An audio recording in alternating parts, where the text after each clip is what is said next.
18 কোটি মানুষের বাংলাদেশ আজও ফুটবল বিশ্বকাপ তো দূরের কথা, বাছাই পর্ব নিজেদের জায়গা পাকা করতে পারেনি। আর ঠিক তখনই ইতিহাস গড়ে ফেলেছে মাত্র 5 লাখ জনসংখ্যার ছোট্ট একটি দ্বীপরাষ্ট্র কেপ ভার্দে।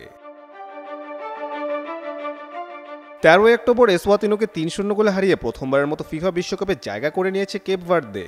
অথচ এই দেশটির অধিকাংশ খেলোয়াড়ের জন্ম দেশের বাইরে, ইউরোপের কোনো বড় লিগেও খেলেনি কেউ। ঘরোয়া লিগে দল মাত্র 12টি। তবু ফুটবলের প্রতি বিশ্বাস, পরিকল্পনা, সম্মিলিত চেষ্টাই তারা দেখিয়ে দিয়েছে কিভাবে অসম্ভবকে সম্ভব করা যায়। জয়টা শুধু ফুটবলের নয়, পুরো জাতির, পুরো আত্মপরিচয়ের।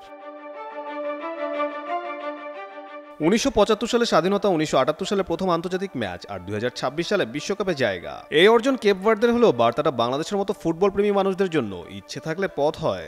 আমাদের দরকার শুধু স্বপ্ন দেখা, আর সেই স্বপ্নকে বাস্তবে রূপ দেওয়ার মতো সাহসী নেতৃত্ব। কেপ ভার্দে পেরেছে, আমরা কেন নয়?